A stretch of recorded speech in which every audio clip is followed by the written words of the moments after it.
Well, good afternoon. I'm Fred Plotkin in New York, and my guest today, who I will introduce in a moment, is joining me from Philadelphia. It is it's 5 p.m. in London. It's 6 p.m. in Milan and Bergamo. It is a different hour of the day wherever you are in the world, but it's always time for Fred Plotkin on Fridays. And today, my guest is someone who, when I announced him on social media, Corrado Rovaris, so many people wrote in, "Oh, he's wonderful. Oh, he's the kindest man. Oh, he's so sweet. Oh, I love Corrado Rovaris." Corrado, I can tell you that not everyone says that about every guest of mine. So we're going to find out now why you are so beloved, at least by the people who read my social media. Corrado is the music director, the first music director of Opera Philadelphia. He received that appointment in 2005. He is from Northern Italy, from Bergamo, and he studied in Milan at the Milan Conservatory and has conducted in many great Italian theaters and then theaters of the world. And he, along with the team, David Devan and others in Philadelphia, has created a really extraordinary festival every year in Philadelphia. And I want to talk to you about that. So, Corrado, welcome. Benvenuto. Hello to everyone. It's a pleasure to be here with you. So, I'm going to get straight to Tano Donizetti. Mm-hmm. You're from Bergamo. And Bergamo is the hometown of the composer Gaetano Donizetti, born November 29th. So we're about to celebrate his birthday in 1797, and died April 8th, 1848. When I make a list of the composers who I think are vastly undervalued, he and often Rossini and Berlioz and a few and Haydn, but I think Donizetti might be the most undervalued of the great composers. There are many reasons for that, and I'd like to explore that with you. But would you start by telling us about your relationship with Donizetti as a young man, as a student, and then as a Bergamasco? Of course, I was born not really in Bergamo, just a few kilometers away from Bergamo. And the first opera I have seen as a child, my father was an opera lover, so he brought me to see an opera in Bergamo. There was the Donizetti Festival. And so it was my first approach, with operas. I'm very grateful for that. And of course, I think that Bergamo, for a few years didn't give really real importance to that composer. But recently, I think we are doing such a wonderful job. And the festival is really doing, because it's able to give value to everything about Donizetti, and not just, a mission for a festival about a composer is really to bring up also the operas that usually were not represented, and to do really well. So to take care from the beginning, to create a critical edition, and then to do a good performance, to leave a recording or DVD about that. And I think we're doing really a wonderful job. And it was very, very moving for me in the last, not this year, for as you can imagine, but for 3 years in a row, I conducted a concert in the church where Donizetti is buried, Santa Re Maggiore in Città Alta. And on the day of the birthday of Donizetti, so every year, the 29th of November, and it's very, very moving to go there and to perform in front of him in this beautiful church. Very, very, very moving. I know Bergamo very well. I know Italy very well. That's no secret. But among the places I know really, really well is Bergamo. And I usually go there once a year. Again, not this year. I was supposed to be there in September. But the Basilica, the Church of Santa Maria Maggiore, is a rather astonishing cathedral in a city full of cathedrals, in a nation full of cathedrals. Pope John the 23rd was from Bergamo, and his presence is very much felt in the city, and he was known as the good Pope. And Papa Buono. Papabuono, and the great hospital in Bergamo was named for him. And I guess we have to address the inevitable of the fact that Bergamo, more than any city in Italy and most of the world, suffered terribly in the first round of the pandemic. And a lot of the focus was on that hospital of John the 23rd.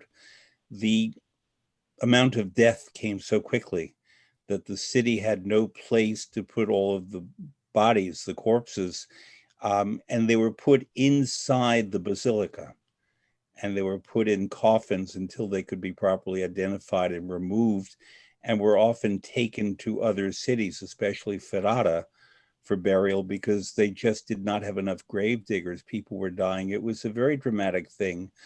I kept in close touch with my friends and family in Bergamo. You were in Philadelphia the whole time. What was it like? You had contact, I would imagine, with people in Bergamo during that time. Of course, every day I was in touch, and we lost many friends. And it was and when I saw the video on all the TVs in the world with the military trucks, with the coffins of coronavirus victims, and transporting, as you said, in other cities, because the cemetery in Bergamo wasn't able to cope so many cremations. It was we will never forget. And when I went back during the summer, the city, even if it was a very good moment about the numbers, very low numbers in July and August, but people were still so shocked. And everyone was telling me, it was such a difficult moment for the city, and I think we will never forget, really. It really did mark the city, and I think the city, this sounds strange to say, was fortunate that it's quite wealthy, that it has one of the best hospitals in Europe, and even in the face of all that, they were able to just get by. And I remember that many doctors in Bergamo came out in the media, British media, American media, Italian media, and said that they wanted to tell the world what was going on, not to complain, but so that the world would not make some of the errors that the doctors made early on, not because they were not good, they're outstanding doctors, but because they were learning about the virus in real time with a huge patient load in this outstanding hospital. It's interesting what you say, because here in Philadelphia, I have many friends that were doctors, and they told me that thanks to the experience in Bergamo, they saved so many lives here in Philadelphia because Absolutely. They were in touch, daily in touch with them. They were very courageous. So when the stories came out about putting coffins inside the cathedral, Santa Maria Maggiore, I know that cathedral really well, as I'm sure you do too. And there is a huge tomb of Donizetti. And on the tomb are 7 putti, little angels, that are crying. And they have broken up pieces of musical instruments because when Donizetti died, the music stopped. And you know that space, maybe you want to describe it, where this is. There's a lot of room in front where they could have put many coffins. And in my mental imagery, these coffins of the dead people of Bergamo because of the pandemic were in front of the great Donizetti, who had a terrible death. Did you, as a Bergamasco in Philadelphia, have any imagery like that? What did you imagine? Yes, exactly what you're describing. And, it's very interesting because that basilica, it's private. It's owned by a foundation. And despite that, it's something so iconic in Bergamo. Everyone relates to that. And as you say, it was very symbolic to have this kind of image in this particular situation. And Donizetti died a few steps away from, because they were able to bring him back to Bergamo for his last few days. So it's very symbolic, everything. And it's not to forget, if you remember, you look at the wall that is on the right, Donizetti, on the left, Simon Meyer. His teacher. Yes, it was so important. He was a Kapellmeister in Santa Maggiore, and Donizetti started singing in the choir. And Simon Mar was saying, he's not really a good singer, but he has a very good talent. And so he introduced him to Bologna, where all the great composers studied, and where you studied, I think. I studied where Mozart studied, where Rossini studied. I, in preparation for this, did a little research, and I found a letter, part of a letter that Verdi wrote, and I'm going to read it in Italian, and then you and I will both translate. And it's about the fact that Verdi was asked, had he seen Donizetti in Paris? And Donizetti by then was already ill in a way that we'll talk about in a moment. He had a terrible illness. And Verdi wrote, io non l'ho ancora visto finora perché ne sono stato sconsigliato, ma le assicuro che io ne ho un grandissimo desiderio e se mi si presenterà l'occasione di vederlo, senza che nessuno lo sappia, lo farò senza dubbio. L'apparenza del suo fisico è buona, se non che egli tiene costantemente il capo curvo sul petto e gli occhi chiusi, mangia e dorme bene e non dice quasi mai una parola, e seppure ben indistinte. Se gli si presenta qualcheduno, apre un momento gli occhi, se gli dice dategli la mano, la stende la mano. Pare che questo sia indizio che la sua intelligenza non sia affatto spenta. Con tutto ciò, un medico che è suo amico affezionatissimo mi diceva che questi segni sono piuttosto d'abitudine e che sarebbe meglio che fosse animato, anche pazzo o furioso. Allora si potrebbe sperare, ma che così non ci vuole che un miracolo. Del resto egli si trova ora come si trovava 6 mesi, un anno fa. Nessun miglioramento, nessun peggioramento.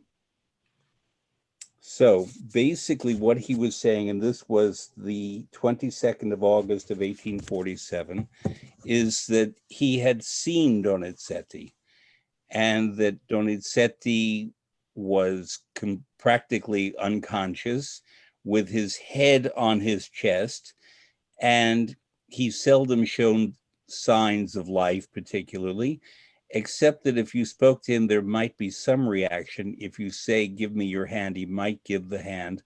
So Verdi was saying that there was some cognition going on there, but that basically he was completely out of it. He ate well, he slept well, but there was no decline in his status and no improvement in his status in the past 6 months of the past year.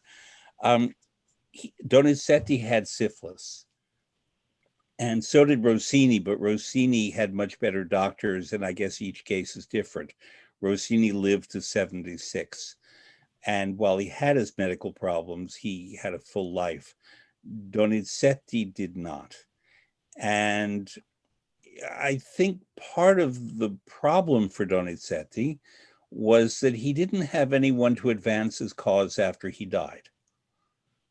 Because Wagner created everything to advance his cause. Verdi, although he didn't have children that we know of, he nonetheless was so established, and Toscanini advanced his cause. Rossini lived well past the time that he wrote. Bellini wrote only 10 operas and was a special case. But Corrado, tell me more about your Donizetti, and then I'll tell you a bit about my Donizetti. You know, Donizetti is really my first opera. You know, I started conducting Baroque opera from the harpsichord. My first opera I conducted standing with the baton was Elixir d'Amore, Elixir of Love. And in that period, I was working at La Scala. And I remember Gianandrea Gavazzeni was conducting Stilfelio. And Gianandrea Gavazzeni is really the hero of the Donizetti Renaissance. He was from Bergamo, and he really, him, Leila Gencher, if you know, Glyndebourne, or the Regine, And so it was very natural for me to go after rehearsal in his dressing room. He was very nice with me because I was also from Bergamo. And I told him, Maestro, you have to teach me everything because I come from the Baroque music and, but I need you to. And I remember that he was probably 84, something like that. And he told me, Corrado, first of all, you have to forget everything I did about Donizetti in Elixir of Love. And I said, wow. I said, no, because the interpretation there is also a history of the interpretation. And he said, I studied with Pizzetti, or with the great composer, but I went to Donizetti going back from my time. But for you, that you come from the Baroque music, you will find many, many things that we didn't discover because we took it for granted. So you can find a freshness in the score and describing that they were modern for that period. So he said, try to find your way to approach Donizetti and try to find all these kind of details that they bring Donizetti and his modernity, thinking chronologically, arriving from before, and like you don't know the future. And I always kept that advice in my mind, because when you talk about what is great about Donizetti, it's that he was the link, like Donizetti, like Rossini as well, from the century before to what Verdi brings to another level. And I always kept, not only for Donizetti, that kind of it was a very important advice for me to think always chronologically.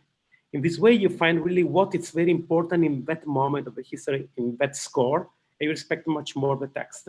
And it was a great, great advice, and I was really, but I remember also he told me, and you have not to think how we cut these kind of scores in the past. Now you're in a different moment, so be much more respectful of the score.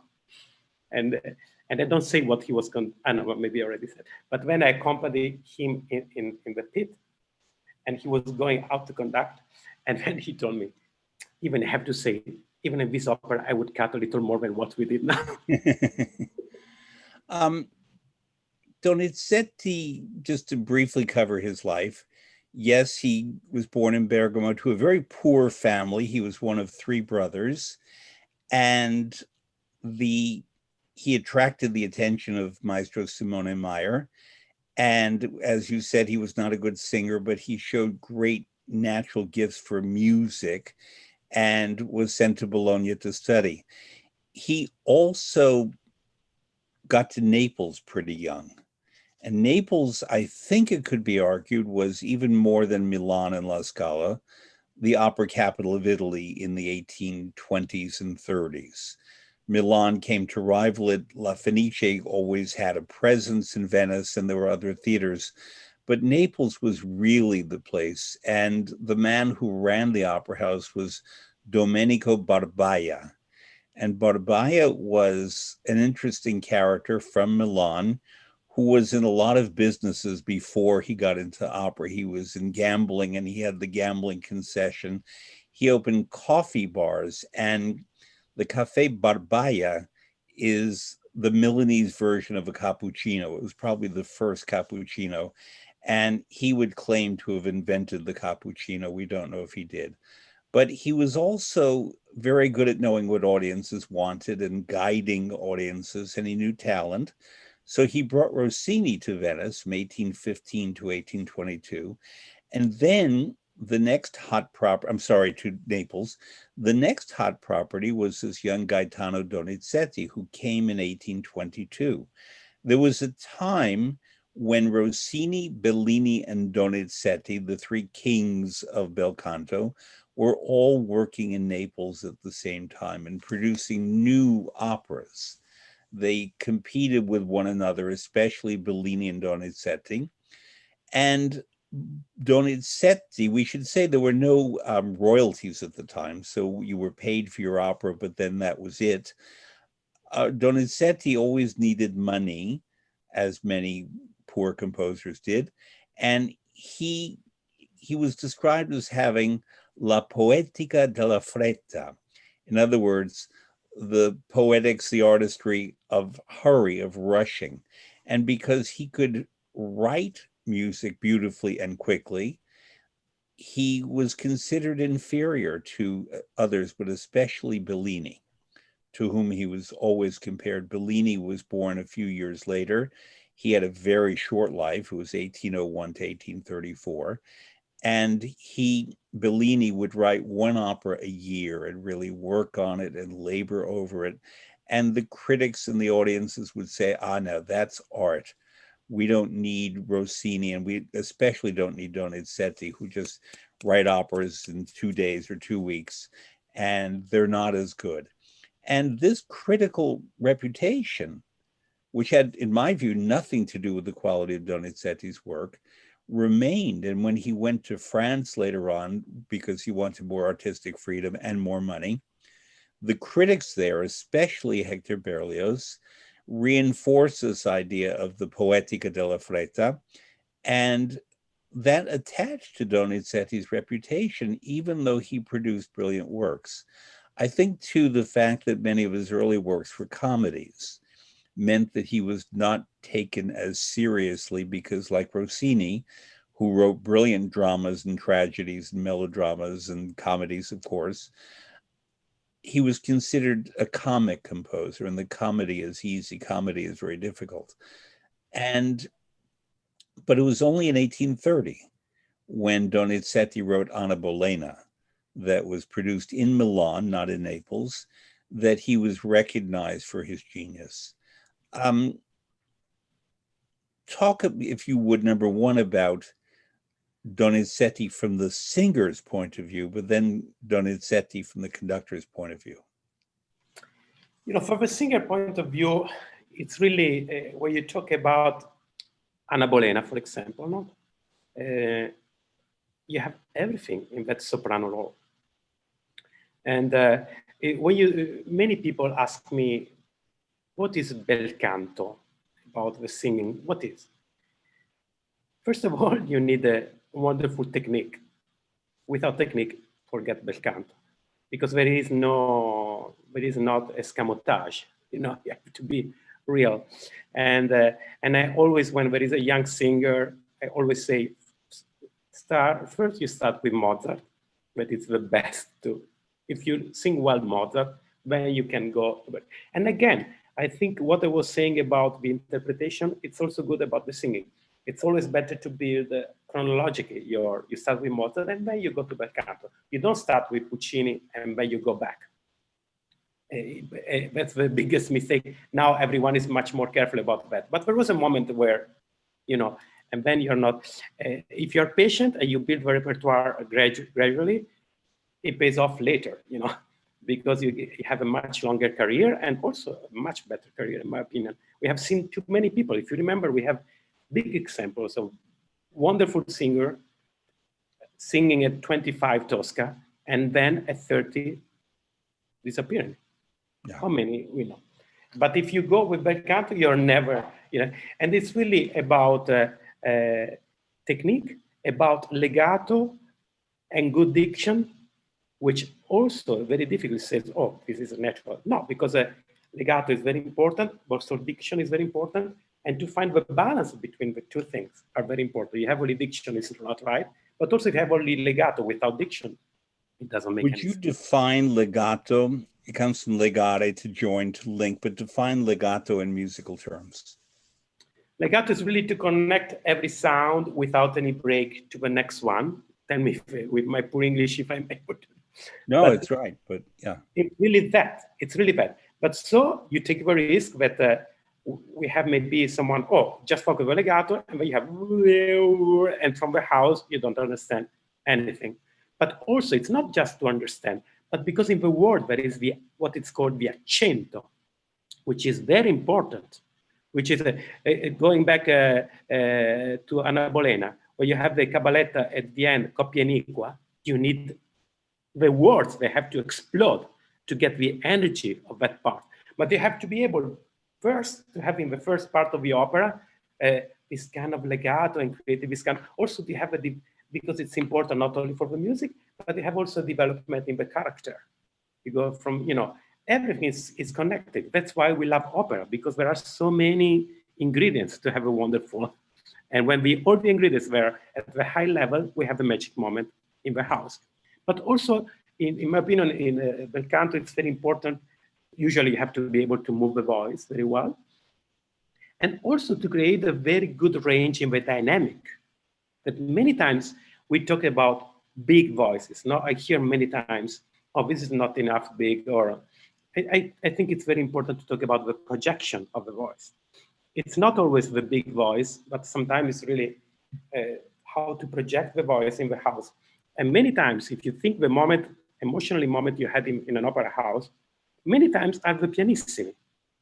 When an artist is able to sing a very good pianissimo, but a pianissimo that is able to create an emotion in all the big house, that's a difficult thing.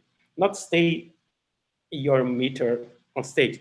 But sometimes it's also to bring the audience and the last person standing in the last row up there to you and to get that emotion and that moment that you, in Italian you say you cut the air. I don't know if you can say that in English. Tagliaria, well, wouldn't right?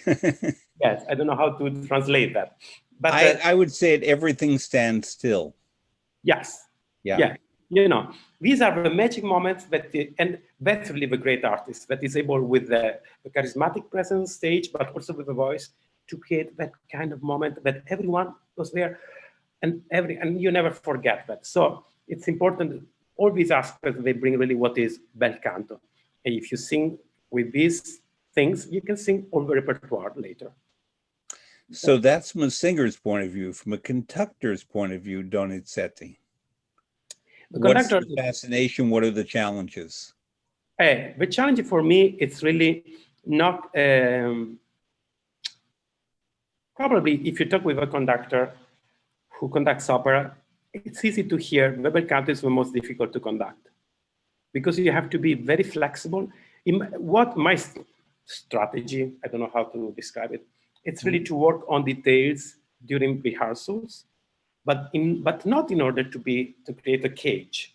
But if you work on details first, you are able during the performance to be free. So to decide really what we want to do, but then once we decide, and then I'm there in the pit to support the singing, not to just to support them and to give flexibility to them and to create in the orchestra this kind of wave. And also usually it's very important also not to have a, in bel canto is really, when I go to hear and the orchestra is very heavy, I don't think it's really that's the mission of a conductor. For example, Gavazzini gave me another important how to deal with the brass in that repertoire, which is always, because of the brass they used in that period, they did not have that kind of a presence that you have now. But the brass, they went to another level. The voice didn't go with the same, you know, so you have to work a lot on the balance. And it's very, very important. But the most important thing is really to give flexibility, and you have to love voice. Yeah. You have to be there and to enjoy the voice. So we talk about the three bel canto composers. There were others, of course, but the big three are Donizetti, Bellini, and Rossini. I have spoken to singers and to certain conductors and critics who all say the approach is the same if you're a conductor or a singer. My belief would be that the approach is very different, each to Rossini, to Donizetti, and to Bellini, because bel canto may be a school or a style, but each composer had his own very distinct art. And are they interchangeable in the way you work with them, or do you really have to approach Donizetti, Bellini, and Rossini differently? I think it's really, it's not so much the approach, it's really the scores are really different. It's really different music. But already, you know, in Rossini, you know, how you can say that you approach Il Signor Bruschino like Semiramide? It's very deep. The score is really different. The singing, also the language is very different. And for example, how when we talk about variazioni, you know, Donizetti, you do, but in Rossini it's really the explosion of that. So the approach is completely different. At the same time, Rossini was very, he was telling you what he wanted to know about the coloratura, about the variation. Very, very often, he gives you a lot of clues about that, much less in Donizetti, much less. Mm-hmm. Bellini is really, when you're talking about the legato, that's the top. You have really to work a lot on that, on the legato. Donizetti may be, if you think it's really maybe in between the two of them in one way, if you have to generalize.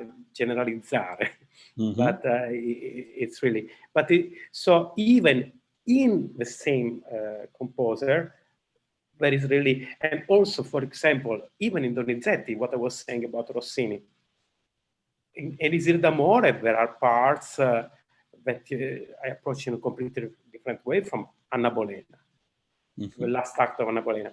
Or in Rossini, the last act of Otello, that's really the beginning of the future of Italian opera. That third act with Desdemona, and it's really one of the most beautiful things I have seen in that century with Italian opera. But it's so important for the future. But you can't approach that again like L'Occasione fa il ladro.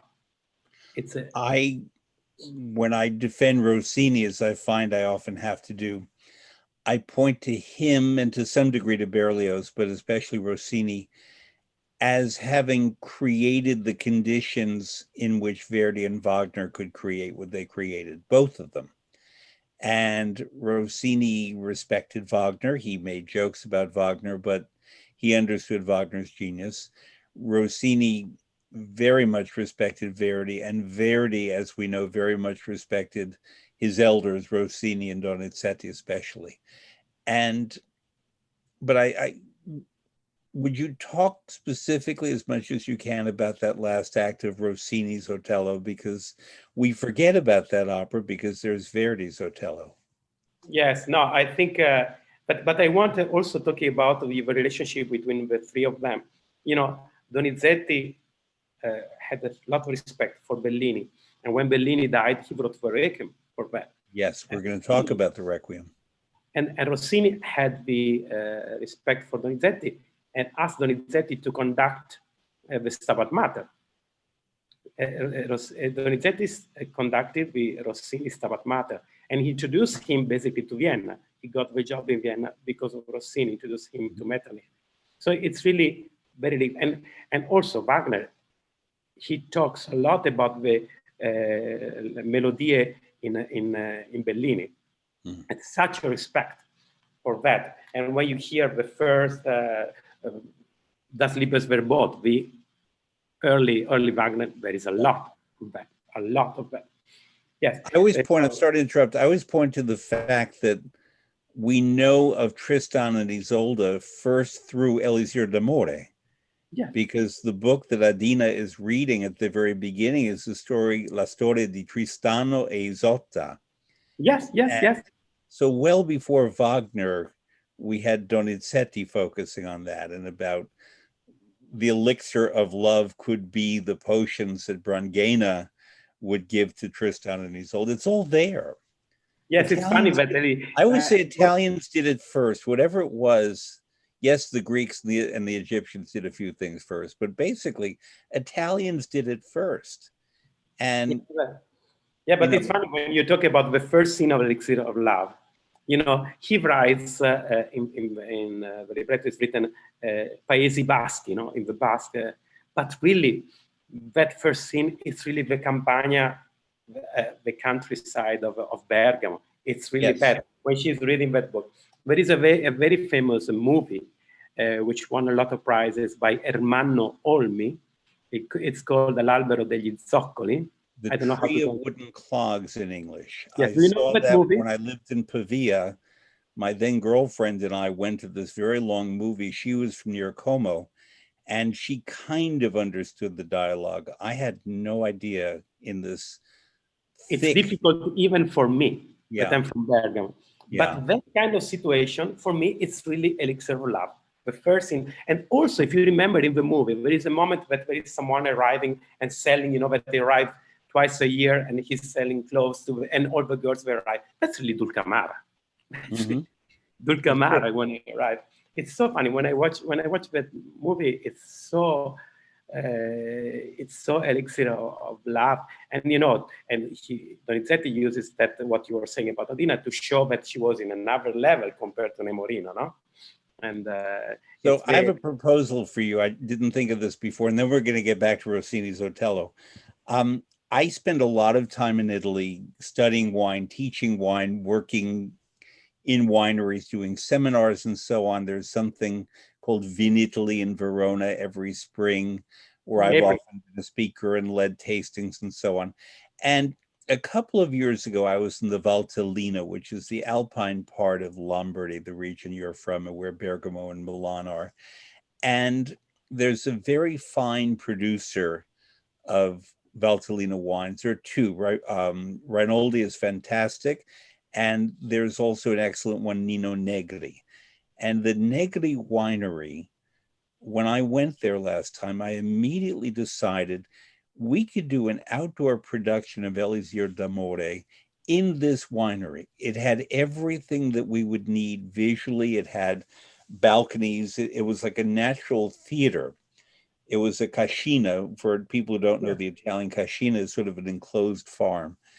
And Corrado, next time you're in Italy, I'll introduce you to the people at Nino Negri and look at it. And then one day you and I are going to do a project. We're going to stage an Elisir d'Amore in the Valtellina. Does that sound good? Oh, we go together. I know that when I'm with you, I know that we are going to eat very well. I know that. Very well. So Otello Act 3 of Rossini, why? I agree with you, it's completely special, but why do you think it's very special? Because you have to, again, to think the opera, all the art of the opera, no? So it's very interesting because you have, as it belongs to the period we're talking of the opera seria in Naples, that started with Elisabetta, Regina Inghilterra, and finished a few years later with Zelmira. And Otello, it's one of the, very often in that period, you have two tenors, two principal tenors. Because of course he had the best team he could have. For many years, he was able to work with Colbran, Nozzari, David, and the beginning also Garcia. So he had really the best. And of course, working many years with the same singers, discovered step by step really the quality of them, and he pushed them to the limit, which is very interesting because when you see the same, the roles written from other composers, from the same singers, they're not so high, then the coloratura is not so crazy. But Donizetti and Rossini brought this, above all the two tenors, Nozzari and David, to the extreme. So David was the high tenor, the coloratura tenor, and Nozzari was what is called baritenor, had a very good center, almost baritonale, but very good also on the top. And Otello, I think it's the best way to describe this kind of two tenors. Otello is the baritenor, and Rodrigo is the high tenor. But then there is the role for the Desdemona. And in the beginning of the opera, there is really, there is, for example, the big, it's a terzetto, but starts with a duetto between the two of them, that it's really, Avvieni del mio sangue, it's really, everyone sings to the top C, the first one, and then the second tenor, I go to the same C, it's really the music duello, and then they go to the D, and they are, always, but with the, it's really the way to describe, and the sopracuti, they right at the climax of the theater point, which is very important, and so it's beautiful. And then the moment you go in the third act, you open a new page, you go in this, I would say, romanticism. So the first part is from the earlier history of Italian opera, and then the third act, where you need really, it goes, and there is La Canzone del Salice. The Willow Song. Yes, which is, you go with a harp, you go in a completely different situation, and the drama and the music, they go together.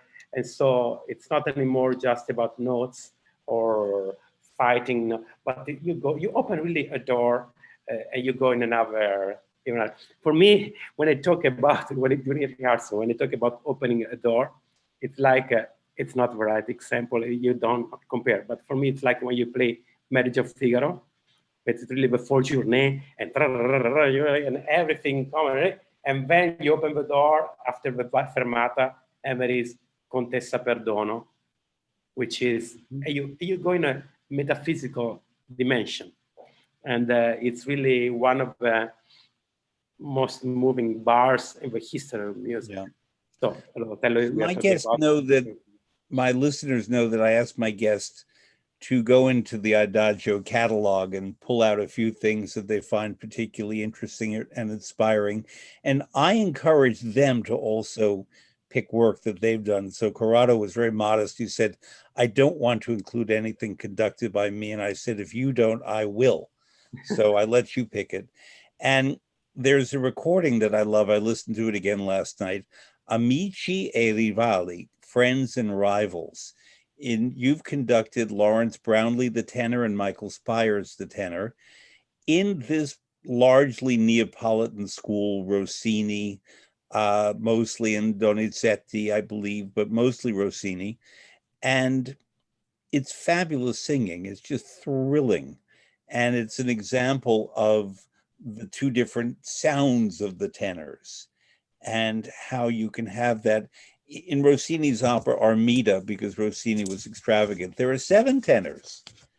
And I remember the Met did this a few years ago, and they managed to get 7 tenors, or maybe 6, and one did 2 roles. Yeah. But it's stunning, the imagination, the creativity that Rossini had. You also, on the recording, had Tara Erot, who was my guest here a few weeks ago, the Irish mezzo-soprano with, I always say, with soprano tendencies. Yes. And you had Otello and the Siege of Corinth and Armida, Elisabetta Regina d'Inghilterra, wonderful, and the Barbara Seville, wonderful, wonderful stuff. Barbara Seville when Michael singing Figaro. Yeah. Yes. As there was a recording a few years ago, not the best recording ever done, but it was Domingo and Pavarotti in the Barbara Seville. And not great, but but still wonderful for what it was. You also have selected, and I would have if you didn't, Donizetti's Requiem Mass. And he wrote that in D minor in memory of Bellini in 1835. I want listeners to understand the chronology that Rossini basically retired from composing in the late 1820s. Bellini died in 1834. Verdi did not become the Verdi we know until Nabucco in 1842. So therefore, from about 1834 onward until about 1844, Donizetti was the big Italian star among the composers. And the opera that he, actually, before we talk about the opera Lucia, tell me about the Requiem and why it's special. Because I thought that this year it's really like a tribute to that city that suffers so much. And that Requiem, and the music director of the Donizetti Opera Festival conducted that Requiem, Riccardo Frizza, in front of a cemetery in June, as well as a tribute to the city. So I thought it was very important for me to give a tribute to the city that I love.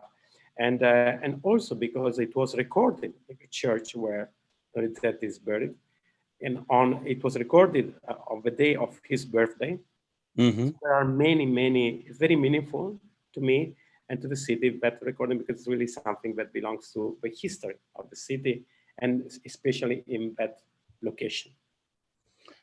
I think, unfortunately for Donizetti, the fact that he was born on November 29th didn't help him. By that, I mean that other composers were born in the summer. Mozart born January 27th. Verdi in October when the weather is nicer in Parma. The fact, and also because Americans all celebrate Thanksgiving in late November, so Americans would not come to Bergamo over Thanksgiving. Oh, yeah. And it's hard to do a festival if you don't necessarily have the right time of the year. I think that was a problem for Bergamo. Also, the fact that you said that the scholarship only in recent years has really come up to the level of what Rossini had in Pesaro, because in Pesaro, they founded the Rossini Opera Festival, and there was this wonderful maestro who I loved and I studied with, Alberto Zedda, who was Rossini personified, this wonderful spirit and joy that he had. And he would take young students such as myself and assign each one of us one opera to study the critical edition and to work with him on establishing the definitive knowledge about that opera. My opera was Il Turco in Italia. Ah, beautiful. Yeah, and I had not listened to it for a couple of years, and I listened to it the other day just to reacquaint myself with it. And there was not until relatively recently a comparable movement in Bergamo, and the financial support, although Bergamo is one of the richest cities in Italy, to make this happen. What changed in Bergamo that led to the movement, and that now there is really a lot happening about Donizetti? I think that the city hall finally decided to invest because it's, you know, I don't know how to translate. No, there is this way to say, con la cultura non si mangia. But I completely disagree. The thought that you can't make a living with culture. You don't. But it's more that a city can't. But I completely disagree with that because, for example, Pesaro in the summer is full of people. Really, it's a good investment for the city because you have people from all the world. I know people that they went to Pesaro every year from the beginning of the festival. And I knew a person that he went to not every production, every performance. Yeah. For many years. And now, what they don't say also is that most of the performances in Pesaro are done in a sports arena, in a basketball stadium. Yes. There's a wonderful old theater, but we don't necessarily acknowledge that a lot of it is done in a basketball stadium. Yes. Now, in Bergamo, I think the City Hall finally decided to invest. They hired a wonderful artistic director, Francesco Micheli, with a very good vision, a wonderful music director, Riccardo Frizza, and they created a very good team for the critical edition, which is the first step to create, in Pesaro, there were Alberto Zetta, Philip Gossett, there was a wonderful team that's the first step. And then and also they restored, they have the Teatro Donizetti, what is closed in the last 2 years, but now they opened just this month. Mm-hmm. And there is the Teatro Sociale up in the old city. So they have, which is beautiful, not too big. And so it's perfect in the Teatro Donizetti. You can do a little bit big opera. We did Anna Bolena in 2015. Mm-hmm. For example, in 2015, we did Anna Bolena. It was a wonderful journey because we worked really for many weeks on details, and we performed the critical edition, which is completely different from the edition we are used to hear. For example, the tenor is 1/3 higher, so it's a completely different tenor, and we did without any cut. And to hear the reaction from the audience at the end of the performance, it was one of the most moving things. They couldn't stop. So it's when we talk about God, when you do a good job and you try really we had the time, we had a wonderful orchestra, we had a wonderful cast, and it was really such a pleasure and it's still in my memory. And so it's really about giving I think we're going in the right direction with Donizetti, really. So, you know that I wrote a textbook that Americans use to learn opera. It's called Opera 101. And I didn't do what many other people do, where they name a lot of operas and they talk about them briefly. I picked 11 operas, and I decided that by the end of those 11 operas, anyone who studied those 11 could attend any opera from Monteverdi to George Benjamin. And one of the 11 operas was Lucia di Lammermoor. It was the third. The first one is Verdi's Rigoletto. The second is Puccini's Tosca. And the third is Lucia by Donizetti. And my thinking was Rigoletto is kind of a perfect opera and will engage anyone. Tosca is a very dramatic opera in terms of theater, but Lucia is a dramatic opera primarily in the music. Yes, there can be drama, and there is, and the mad scene can be, there's nothing else like it in all of opera, the mad scene of Lucia di Lammermoor. But it's about drama through music.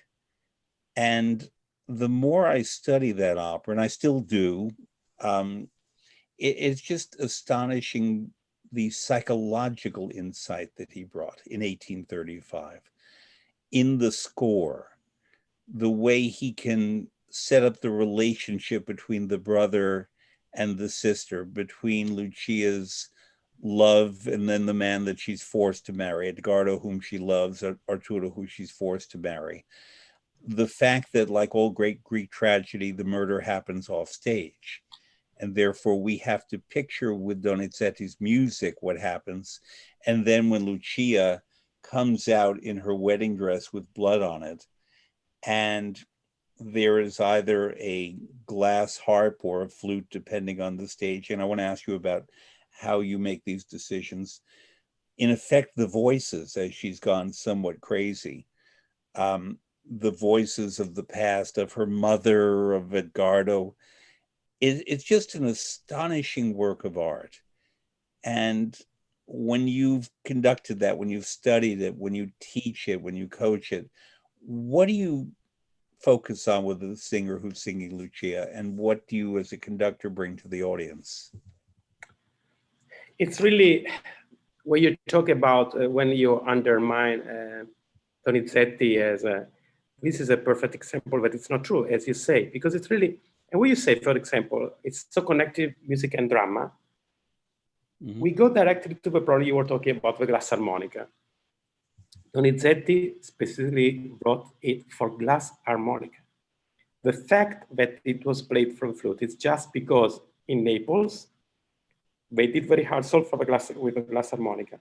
Then the glass harmonica player played before Lucia di Lammermoor a ballet, and they didn't pay him.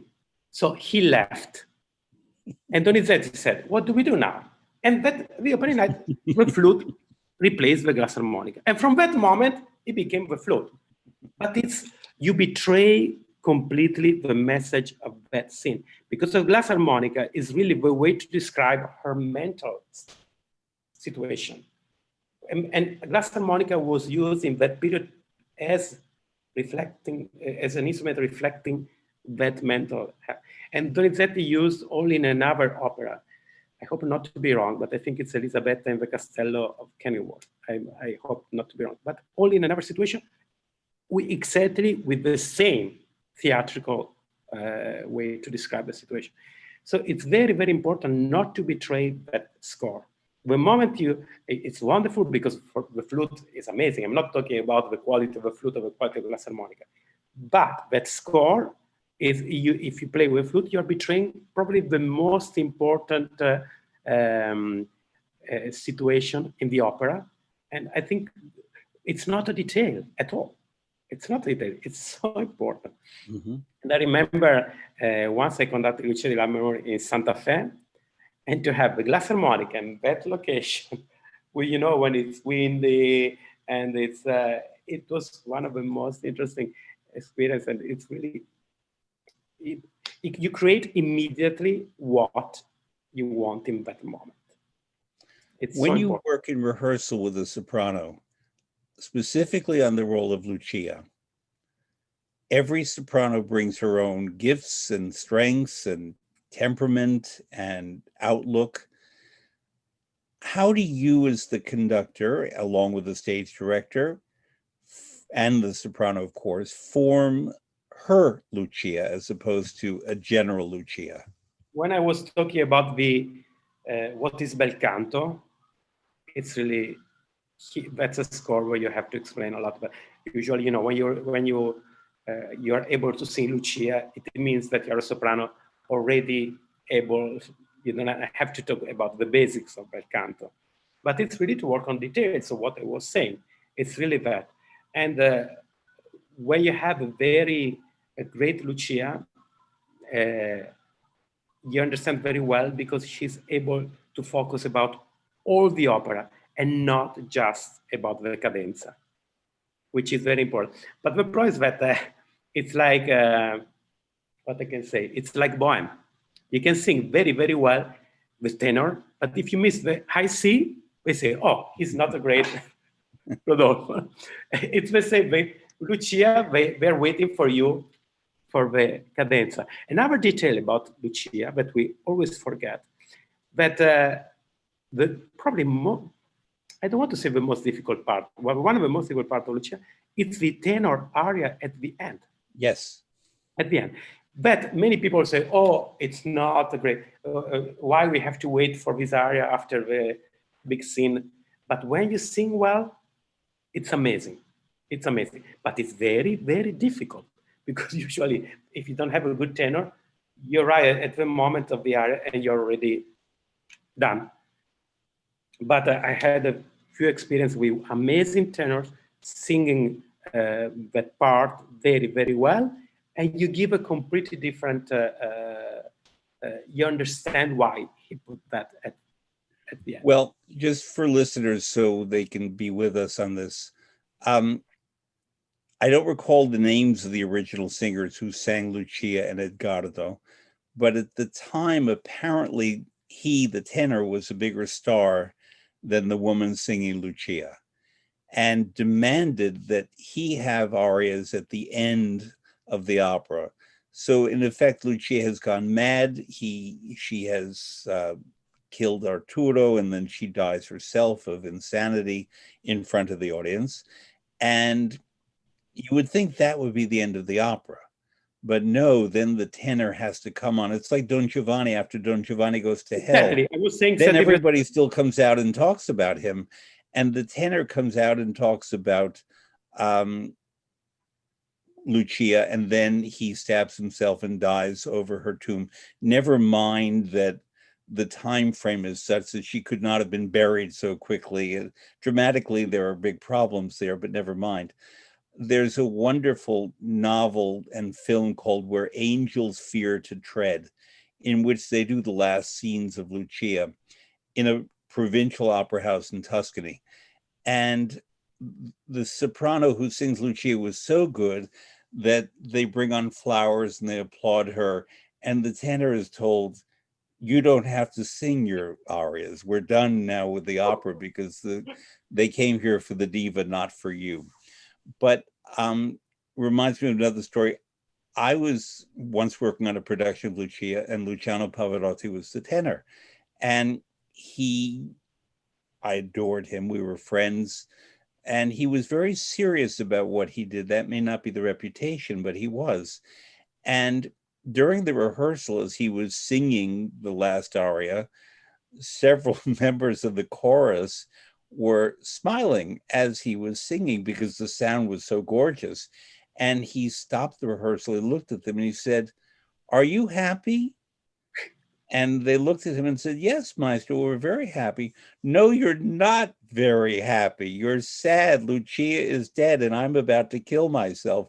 You are not happy." "Okay, Maestro." And then he began to sing again, and the chorus began to sing in a very upbeat way. He stopped the rehearsal again. He said, "We're not happy here. If you have to look away from me so that we can just do this, we're not happy here." And he was very rigorous about that because he understood the drama perfectly well. Yeah, and we forget sometimes that these great artists are great because they take seriously the material. Oh, of course, that's really the big difference when you have some big artists on stage. It's very important when you have this kind of stars, or when they come with that kind of charismatic presence on stage. Everything goes to another level. Everyone on stage gets it. Even in rehearsals, when you have the star that arrives and establish a completely different level in the room, and it's very important for young singers. Very important to get the right example. Yeah. So I'm going to go back to your Milan years. You studied at the Milan Conservatory, where many fine conductors from Italy there's a generation now that you're a part of, you're a little younger than some of them, of really outstanding conductors from Italy. I don't think of another nation that right now has such a presence on the international scene of conductors who are, as the Italians say, affermandosi. They are making themselves known and qualified on all the great orchestra pits of opera houses in the world, you among them. And I asked a colleague of yours about his education at the Milan Conservatory, and he said to me that part of it was that you had to study composition. Yes. And that right now, apparently, that's no longer the case. But that when you were studying and many of your colleagues were studying, composition was an important part of the training at the Milan Conservatory. How did studying composition shape you as a conductor? It was the most important thing. First of all, I studied piano, but then organ. And organ also, it's a way to go in the composition. Of course, you can't study organ unless in that period, I don't know now, you had to study composition in order to be able to study organ. And it's funny that in the same conservatory in Milan, my dad studied organ there, and there were only 3 students when after the war, after the Second World War. And one of the other students was Alberto Zedda. Ah. Yes, so we were in school together. So every time I met Zedda, we were talking about that period, and we were studying with Alceo Galliera, who, if I'm not wrong, conducted Callas in her Barbaros Civil. Yeah, if I'm not wrong, I remember. So it was very important composition because it gives you really the, it's very, maybe in the music, it's very important to find the balance between the horizontale and verticale. Horizontal and vertical, yeah. Yes, and so the composition gives you also the vertical part, in my opinion, that it's very, very important to get the structure.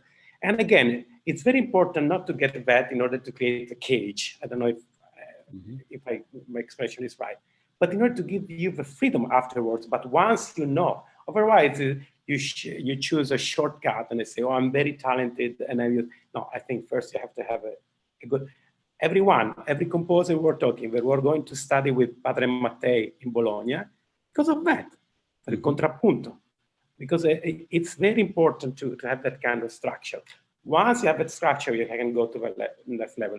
But if you skip these kind of steps, I think you are going to pay later for that.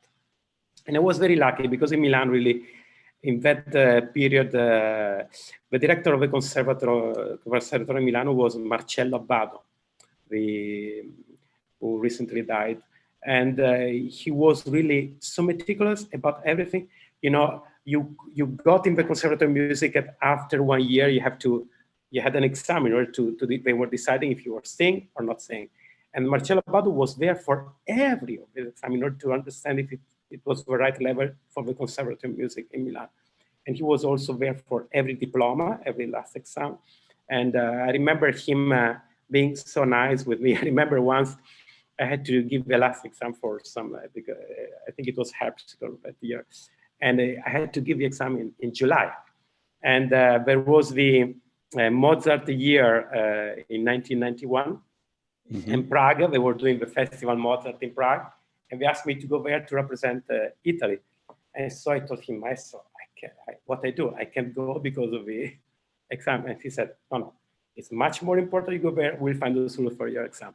Then I go to Prague and I receive a call from Rossini Opera Festival that they were doing Tancredi with Mariella De Via, Lucia Valentini Terrani, if you remember her. Amazing. She was a good friend of mine. Great cook. Great cook, Lucia was. Amazing singer. And so I called from Prague. I remember Maestro Abbado saying, I can't do it in September because they asked me to go. Don't worry, we created something in November. He was always very, but because they understood in that period that it was very important, there are things that you can't teach at school. You can learn only on the field. I don't know. And we got such a support. There was in that period a coro del Conservatorio. The director of the choir was Maestro Bruno Casoni, who is still now, La Scala. maestro del coro della Scala. And I remember I was 14 and I was singing the choir. And then at the end of the year, he asked me, do you want to become the accompanist of the chorus? I said, and I learned so much for many years. And Barbara Frittoli was in the chorus. I mean, we had amazing singers, and we traveled all the world singing and making music. And really, I learned so much, really, like, you know, in 18th century, we were talking about the artigianato della musica, you know, but from the daily life of making music, you learn. That really was my best training I could get. And it was still Maestro Casoni who brought me at La Scala, and I worked 5 years there. And I learned so much about also there. It's really, I was so lucky to have a chance to see the best and to learn from making music daily with these great musicians. So I just thought of a question that in all of my years, I've never thought to ask anyone. It's about Milan. The fact that, yes, there is the magnificent Milan Conservatory, but there is also the magnificent school at La Scala. Yes. And you're talking about Barbara Frittoli, and Barbara Frittoli went, and she's from Milan, and I hope to have her one day on this show. And she went into La Scala as a young woman. Pretty Yende is an example of someone more recently who's a product of that La Scala school. The La Scala school is amazing. I've taught there a bit, and because they don't only teach singing and conducting, they teach makeup, stagecraft, design, management. They teach every single thing that enters into the operatic profession. And the Milan Conservatory, understandably, is really all about the musical elements, and they do it beautifully.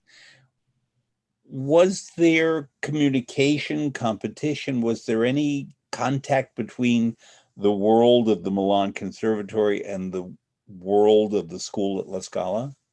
I can talk about in my period when I was there. It was very linked. For example, Maestro Casoni, that was really example. He was the teacher for everyone had to study choral. There was one afternoon you had to sing in the choir, and I remember we did a concert. We were like in June in the Sala Verdi in the conservatory, like 600 singers, maybe singing Vivaldi Gloria or Stravinsky Nos.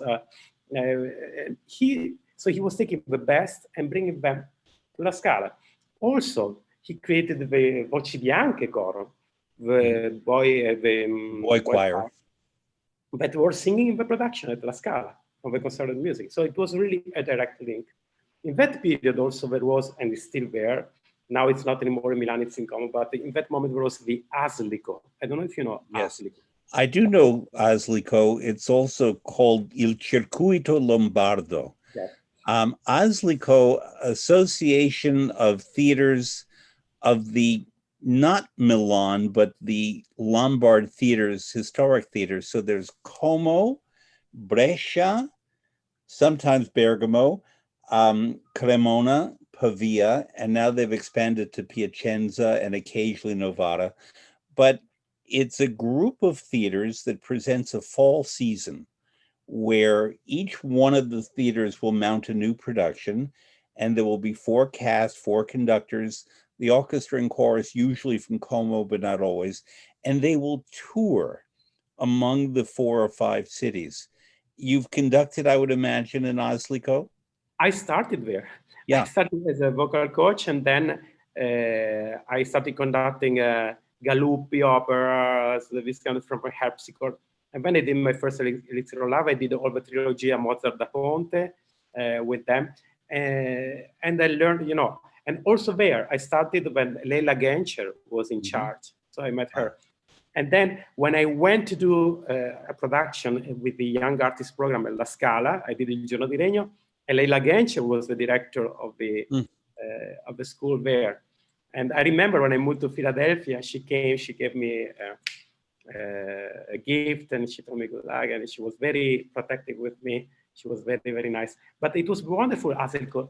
It was the perfect gym for who was starting, because we were maybe 2 months on one production, free cast, and then we were having 20 performances in all the Lombardia, as we were saying. It was wonderful, wonderful, because same orchestra, same chorus, touring like in the old days, no, you know.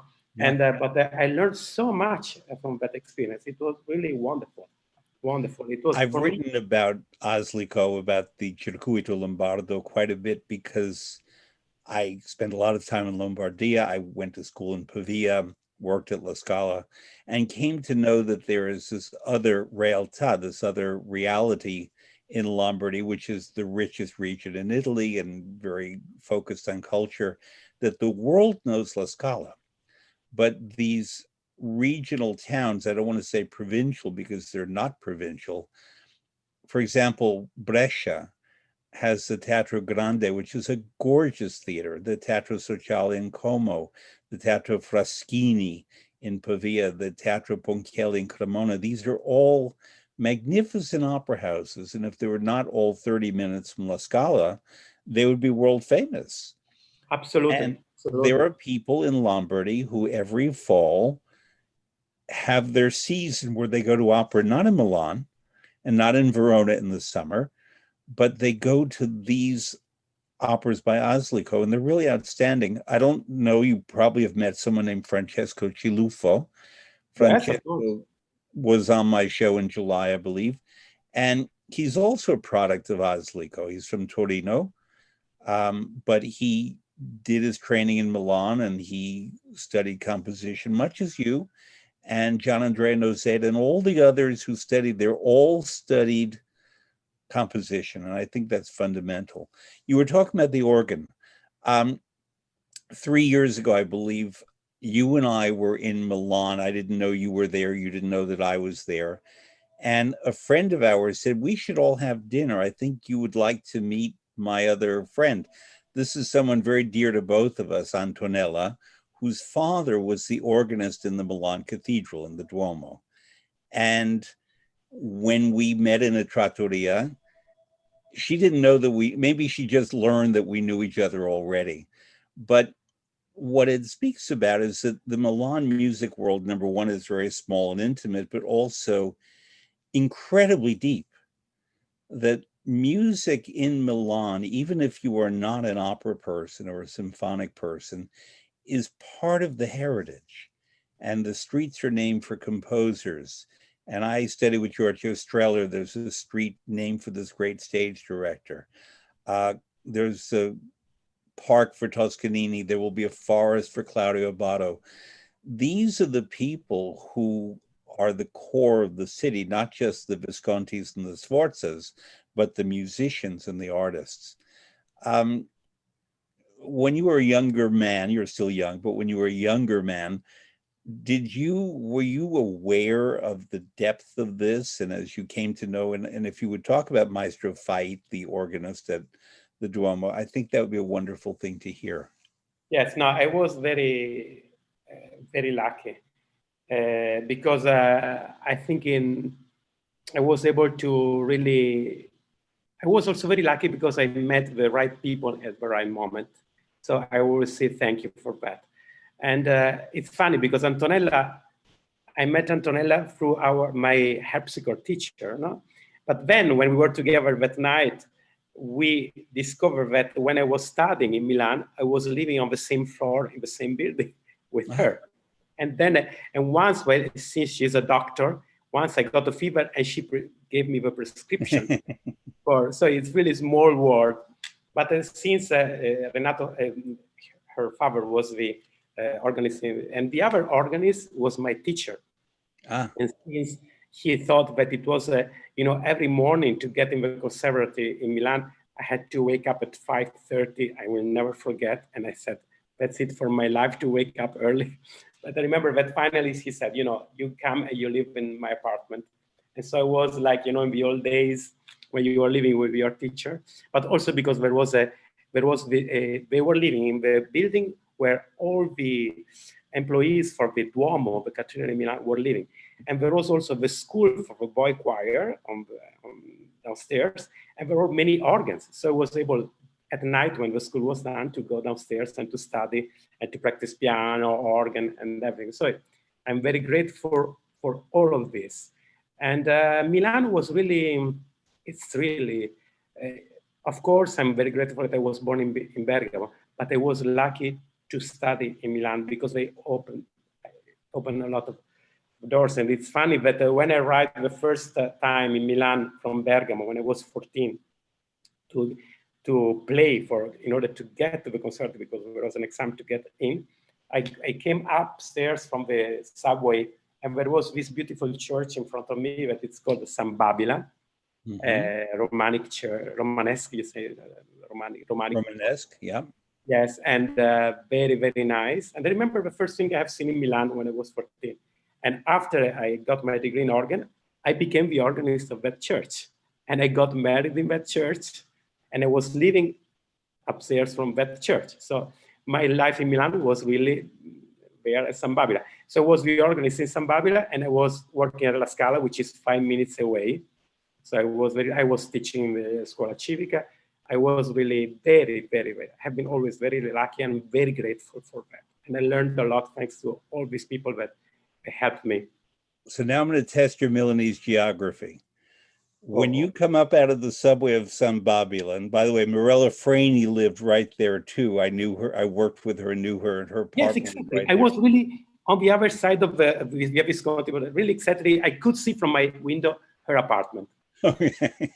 So when you come up out of the subway and you turn around, what is the name of the street, that long street that is right there? Do you remember?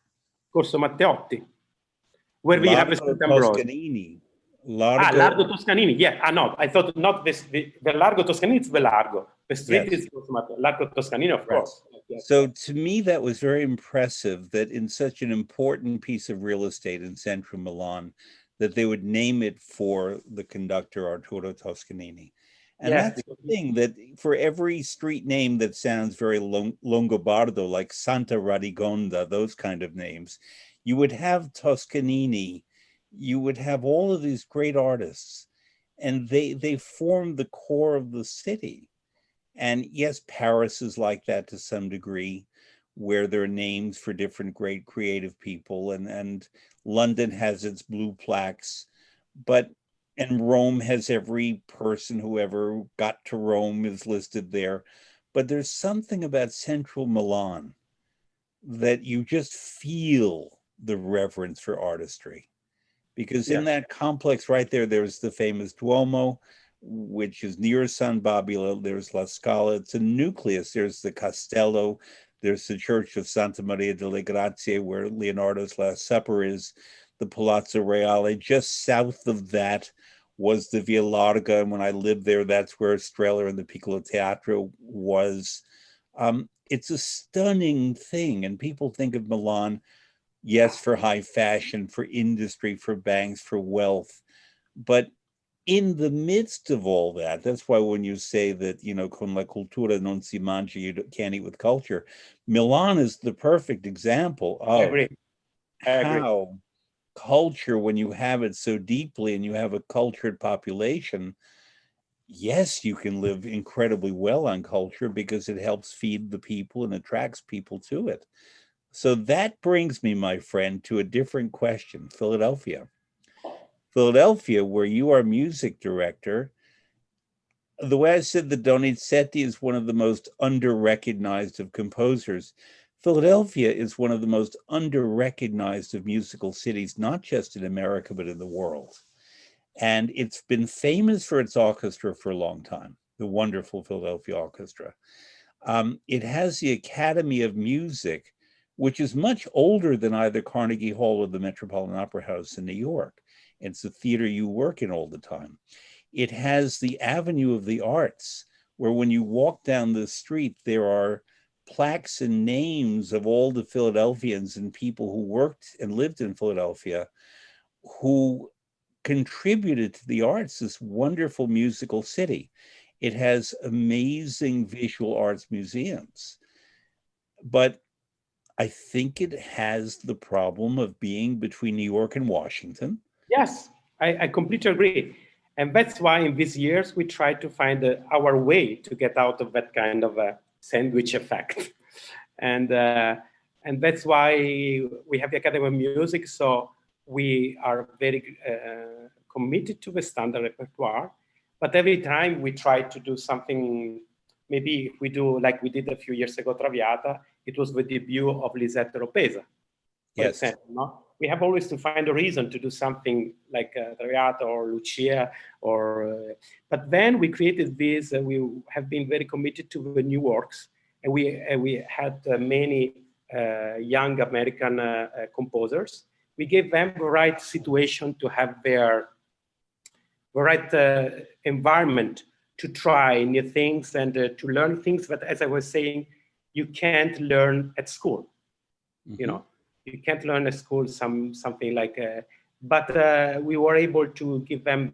We have also the help from Courtesy Institute to give them young singers to try new things and then to repeat and to. It's beautiful. We have a wonderful New York administrator, Sarah Williams, that follows them in every step, and we try really to find a balance between the standard repertoire and new works. Also, because we tried not to have the academy, because the academy is so big that in the beginning it was very difficult to create projects there. So we have the Permanent Theater. I remember you came to which is a smaller opera house. It was the perfect venue in order to introduce a new repertoire and to cultivate a new audience. And I think we're trying really to find that balance to bring a new audience, to bring new works. So to be very respectful of the past, but to create also, to be very focused about the path of opera, where it's going opera. So I just want to specify for listeners, because you and I know what we're talking about, but yes. I want them to know too.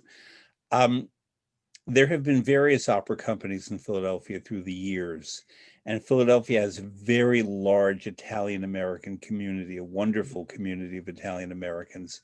And there has been a strong emphasis on Italian language opera. Mario Lanza was from there, and Lucina Mata, and various people, many people have come from Philadelphia. Also, always a magnificent African-American community. Marian Anderson, one of the greatest singers ever, was from Philadelphia. Eric Owens, our beloved bass, is from Philadelphia. Florence Cuivar, there are so many. And the richness of this is just astonishing. This is just my opinion. The fact that Philadelphia, although it has been the largest city in America and remains fourth or fifth, does not have as many Fortune 500 companies, in other words, very large corporations and foundations that support the arts the way you see in a place like Houston or San Francisco or Chicago or New York. And therefore, financially, sometimes the companies, including the Great Philadelphia Orchestra, have had to really struggle to get support. Philadelphia has two great music schools, Curtis and the Academy of Vocal Arts, and many great singers are produced there, and musicians and instrumentalists. Menotti studied there.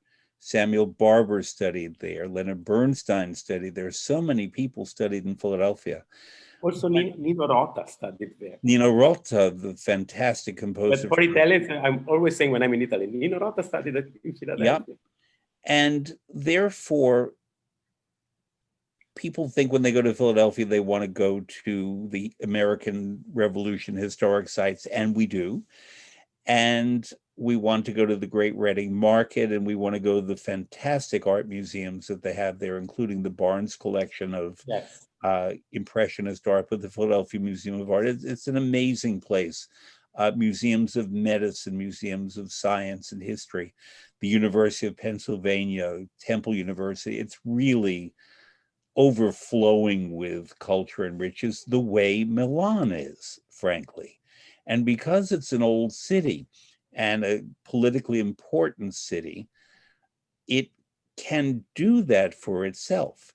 You and David Devan and other colleagues at Opera Philadelphia created something in 2017 that was very new, called O for opera, I assume 17, and then you did 18 and 19 and would have done 20 this year had we not had a pandemic, in which Philadelphia, in a concentrated festival period in September, really became the center of the opera world in the United States.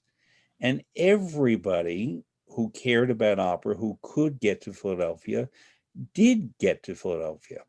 And it was interesting, and I think a brilliant idea, because there was a concentration of art, the way there's a Rossini festival and a Bayreuth festival and the Glyndebourne festival in Salzburg. It was that kind of spirit, but in the United States, in a major city. And just before the Met really got revved up and going, it was a very good timing, I mean.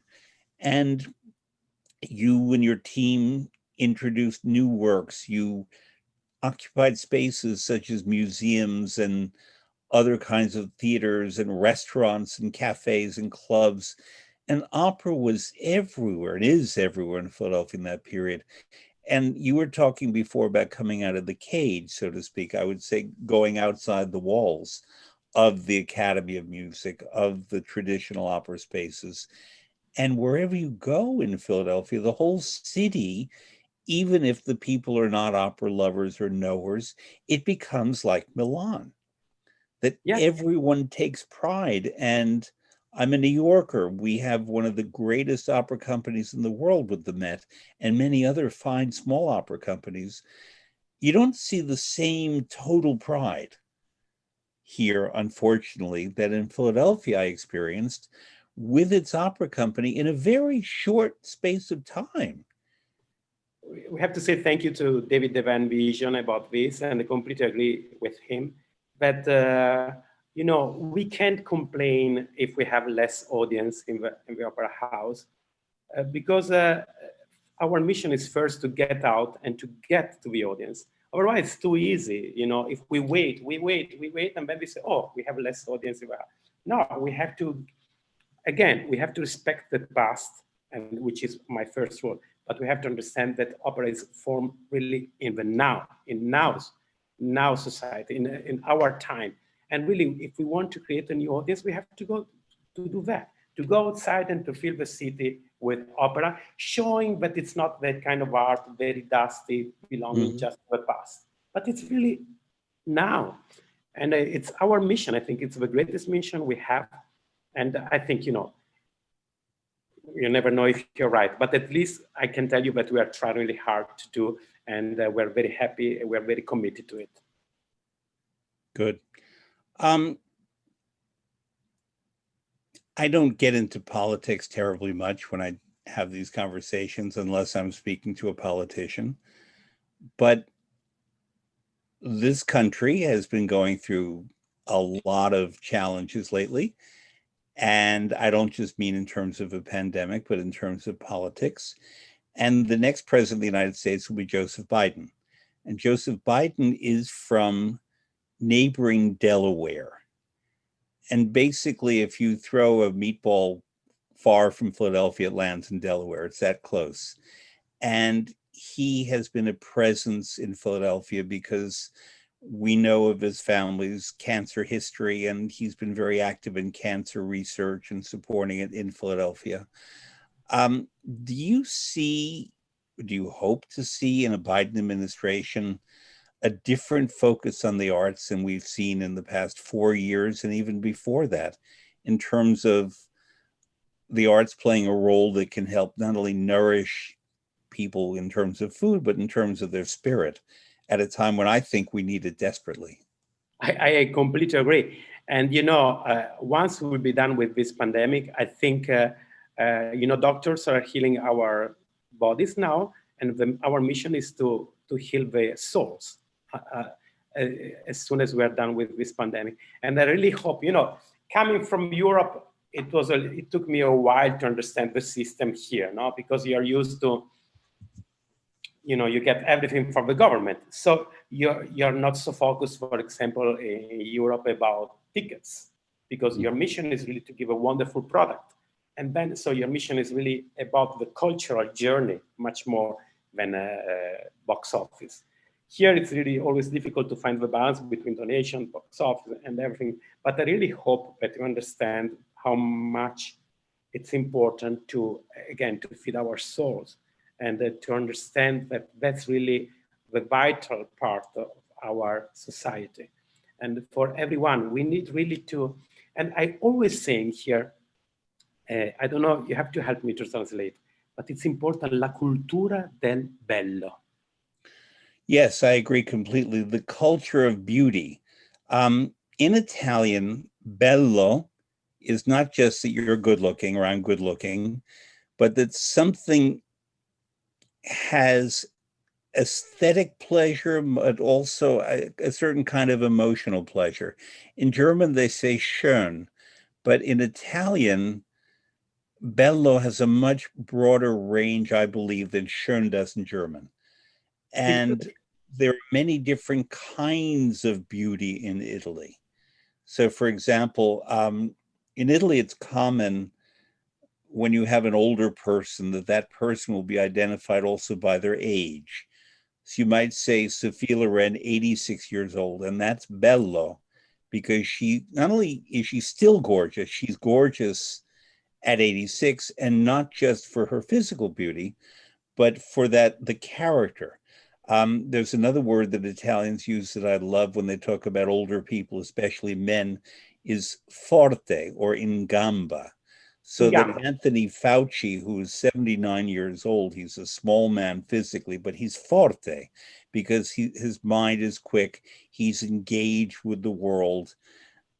The Italian, I mean, it's a book I am planning to write about what Italy has taught me, is basically what the theme of that book will be. And so I focus on this a lot of the culture of beauty is not that something that if you are Marcello Mastroianni or Sophia Loren and you're physically gorgeous, that's preferable.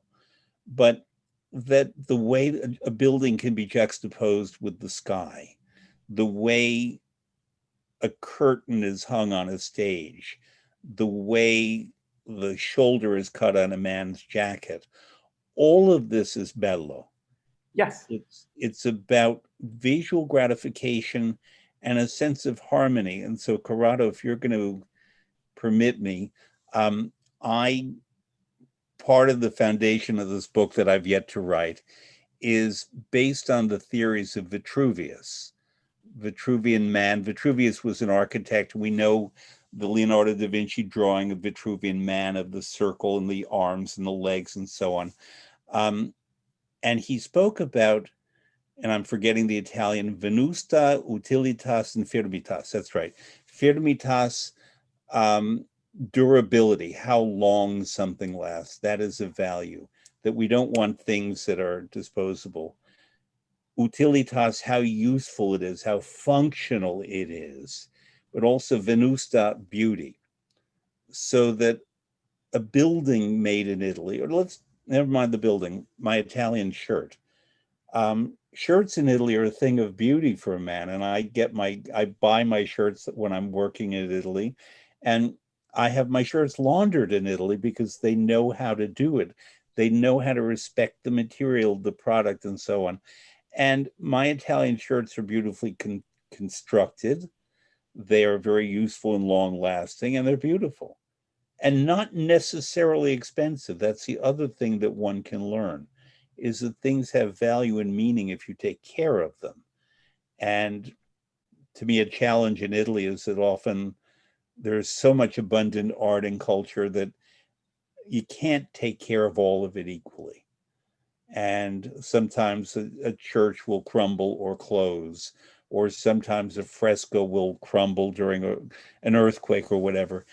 And sadly, you cannot save all of it. And Italy has 40% of the world's heritage of UNESCO, and there's just nothing like it anywhere. But you Italians grew up in this culture, in this cultura del bello.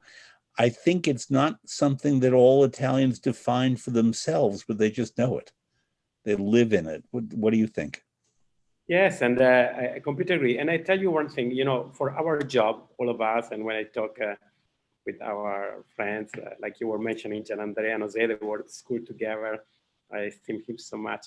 And, you know, we travel all the world, and but we have, for me, it's very important to have that kind of center, you know, center. But so once I go, for example, I go back to Italy, the first thing, and I have to walk and to breathe that kind of what you were talking about, for example, about the architecture.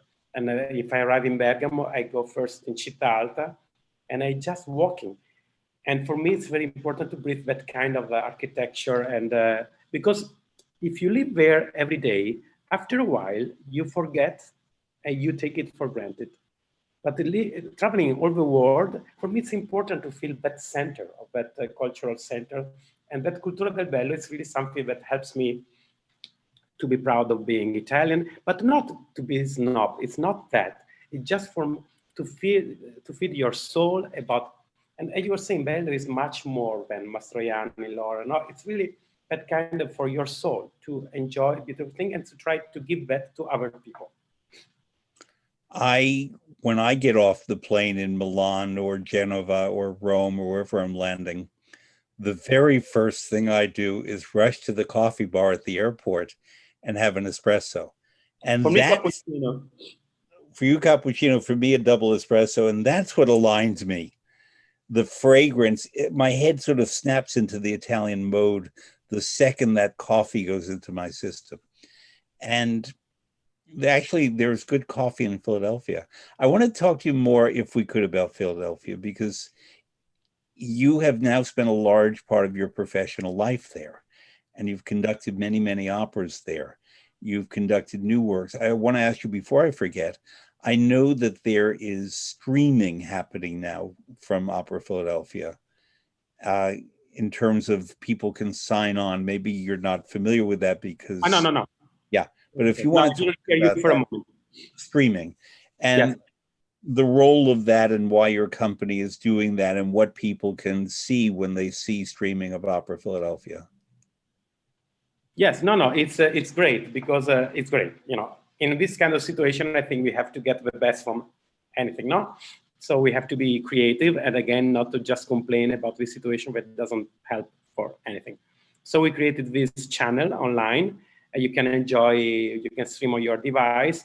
And again, it's really what I was saying. We're trying to find a balance between the standard repertoire. For example, you can enjoy the Traviata I was talking about with Lisette that we recorded years ago, but also Lawrence Brownlee, who is our artistic advisor, and we love him so much.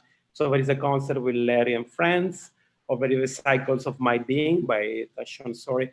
It's really a wonderful piece that we have performed already. It was performed in Philadelphia a few years ago. We repeated that.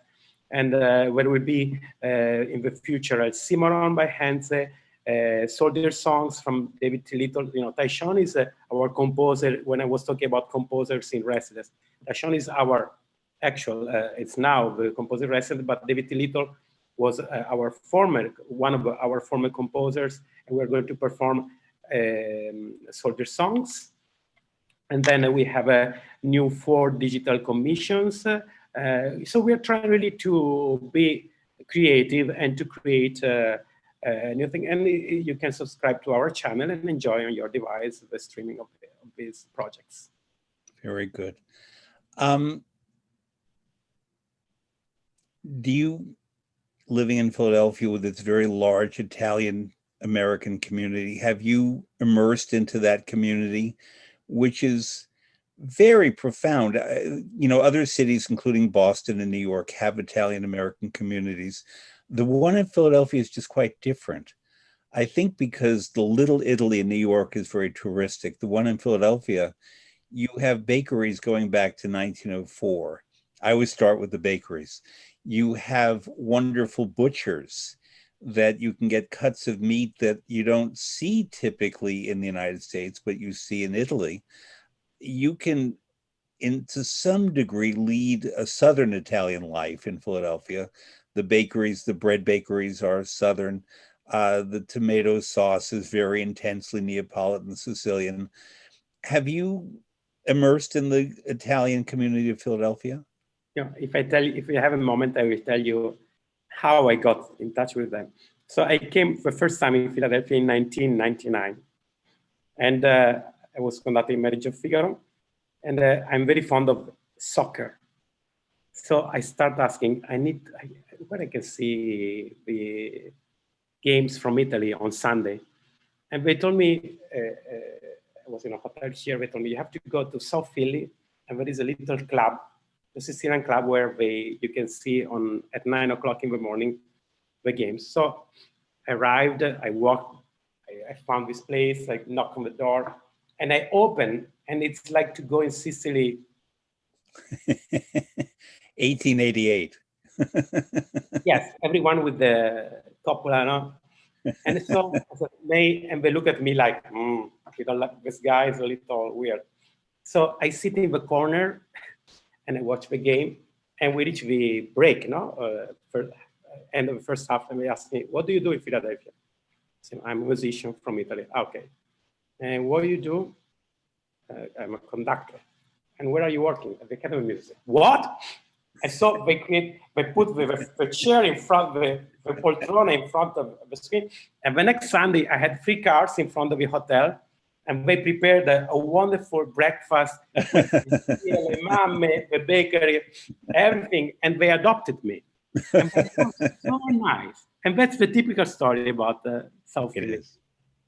And they were there and the next year I came to see Traviata, I invited them, they were there, And I have such a respect for these people that they came from Italy without anything, and they have such a dignity, and they have always a house, a good job, and I have such respect. And then also in Philadelphia, I was able to get connected with them, but also there are 2 kinds of Italian communities.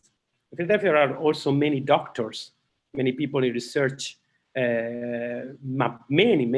I saw in touch with both. And there are 2 communities that they don't interact so much. But in my situation, I was able to interact with both of them. It has been always very, very interesting to me to see. That's why I asked you, because there is that historic community, but then there's a very distinguished community of people born in Italy who are living and working in Philadelphia in medicine, in academia. I have a good friend who's a professor at the University of Pennsylvania who's from Italy. And so it is quite an intense world. So this leads me to ask you, is your soccer team Atalanta? Well, you're very prepared. Oh. Atalanta, 2 days ago, they won in Liverpool against the I know they won in Liverpool. Yes, but you know that one of the biggest problems about the pandemic in Bergamo was because of the soccer team.